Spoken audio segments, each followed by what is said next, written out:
Good to see everyone. Ambassador Hartley, thank you for the warm welcome that you gave us last night and today, and for inviting us to be here with you.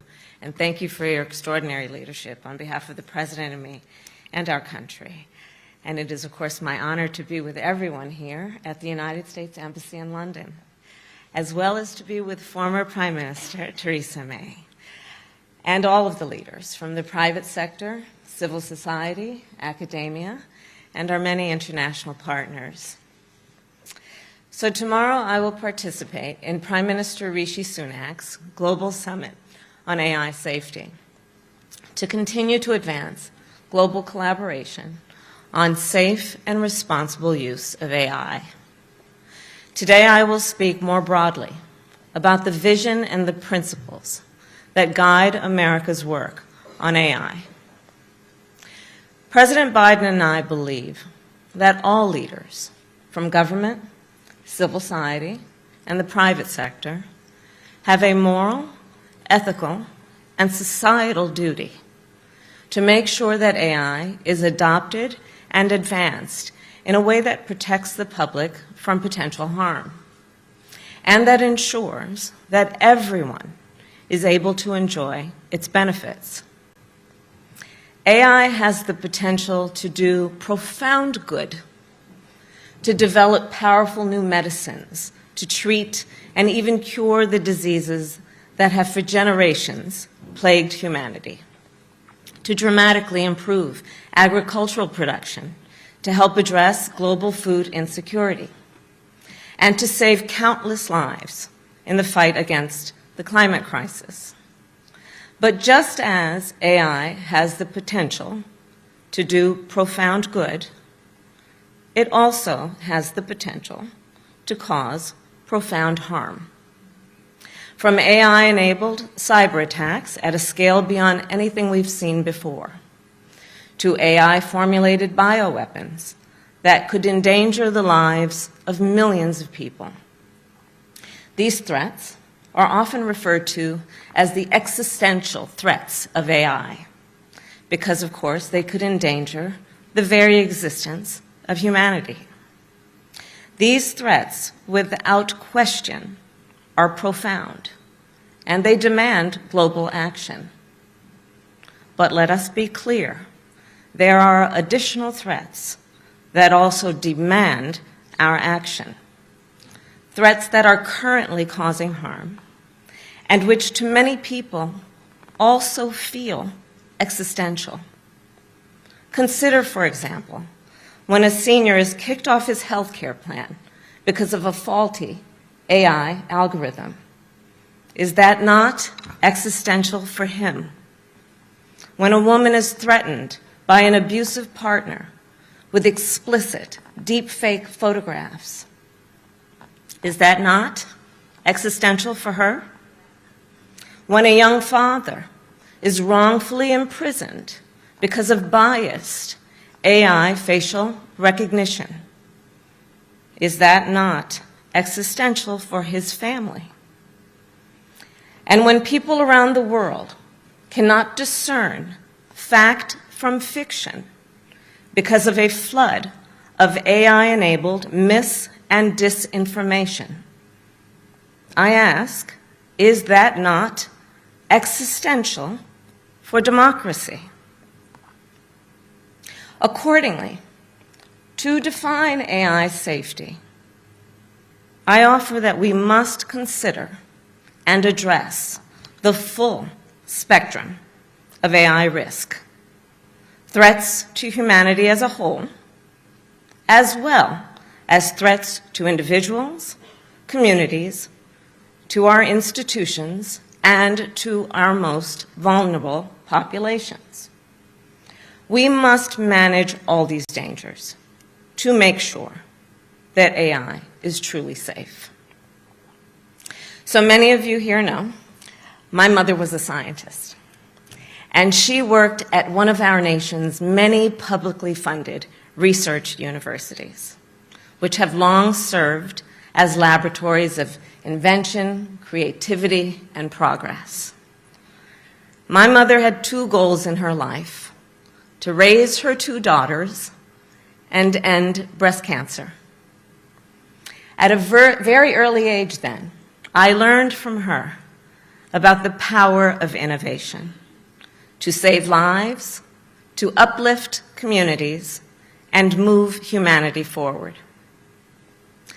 I believe history will show that this was the moment when we had the opportunity to lay the groundwork for the future of AI. And the urgency of this moment must then compel us to create a collective vision of what this future must be.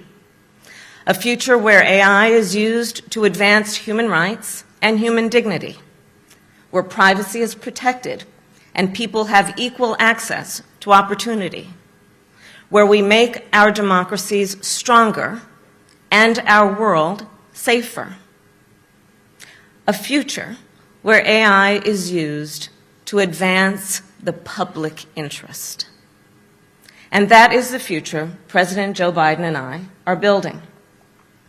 Before generative AI captured global attention, President Biden and I convened leaders from across our country, from computer scientists to civil rights activists to business leaders and legal scholars, all to help make sure that the benefits of AI are shared equitably and to address predictable threats, including deep fakes, data privacy violations, and algorithmic discrimination.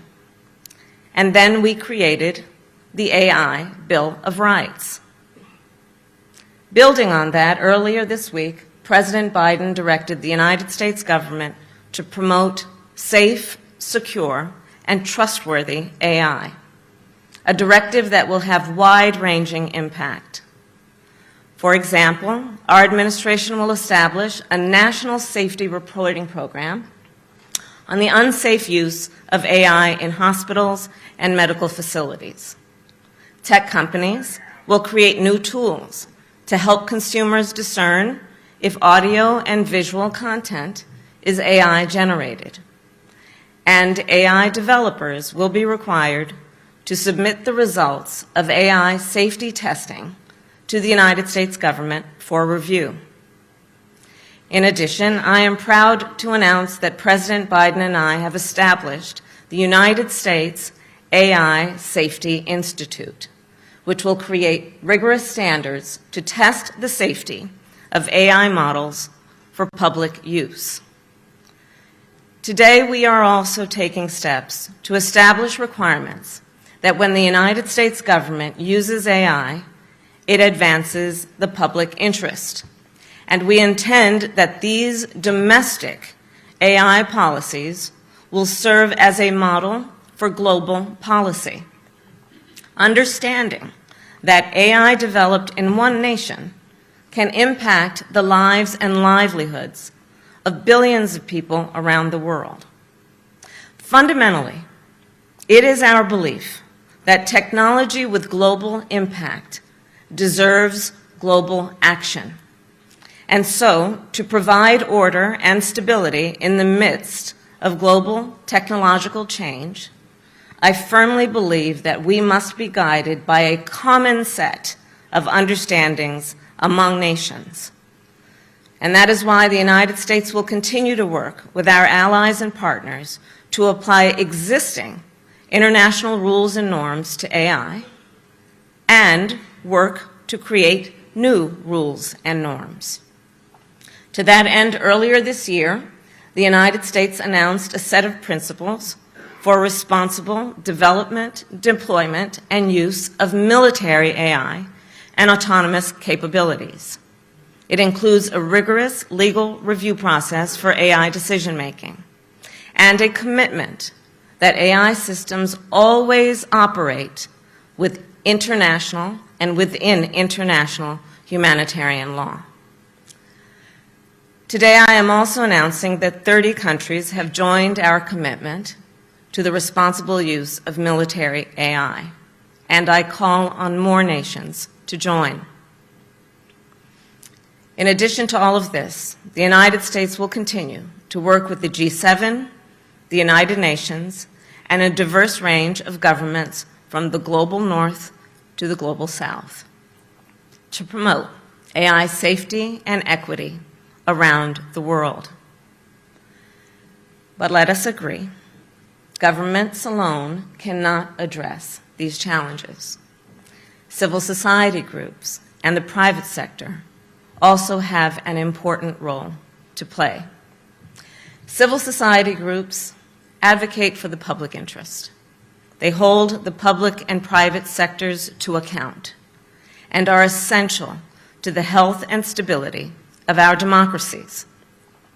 As with many other important issues, AI policy requires the leadership and partnership of civil society. And today, in response to my call, I am proud to announce that 10 top philanthropies have committed to join us to protect workers' rights, advance transparency, prevent discrimination, drive innovation in the public interest, and help build international rules and norms for the responsible use of AI. These organizations have already made an initial commitment of $200 million in furtherance of these principles. And so today I call on more civil society organizations to join us in this effort. In addition to our work with civil society, President Biden and I will continue to engage with the private companies who are building this technology. Today, commercial interests are leading the way in the development and application of large language models and making decisions about how these models are built, trained, tested, and secured. These decisions have the potential to impact all of society. As such, President Biden and I have had extensive engagement with the leading AI companies to establish a minimum baseline of responsible AI practices. The result is a set of voluntary company commitments, which range from commitments to report vulnerabilities discovered in AI models to keeping those models secure from bad actors. Let me be clear. These voluntary commitments are an initial step toward a safer AI future, with more to come. Because, as history has shown, in the absence of regulation and strong government oversight, some technology companies choose to prioritize profit over the well-being of their customers, the safety of our communities, and the stability of our democracies. An important way to address these challenges, in addition to the work we have already done, is through legislation. Legislation that strengthens AI safety without stifling innovation. In a constitutional government like the United States, the executive branch and the legislative branch should work together to pass laws that advance the public interest. And we must do so swiftly, as this technology rapidly advances. President Biden and I are committed to working with our partners in Congress to codify future meaningful AI and privacy protections. And I will also note, even now, ahead of congressional action, there are many existing laws and regulations that reflect our nation's long-standing commitment to the principles of privacy, transparency, accountability, and consumer protection. These laws and regulations are enforceable and currently apply to AI companies.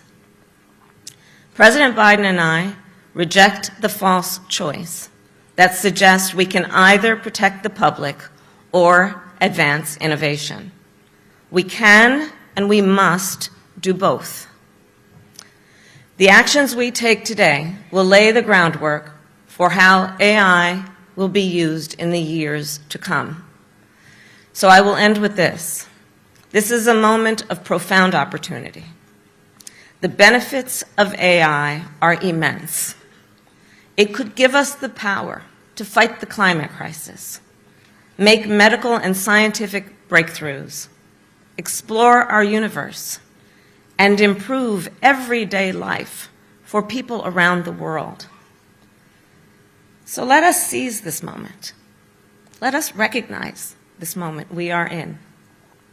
As leaders from government, civil society, and the private sector, let us work together to build a future where AI creates opportunity, advances equity, fundamental freedoms and rights being protected. Let us work together to fulfill our duty to make sure artificial intelligence is in the service of the public interest. I thank you all.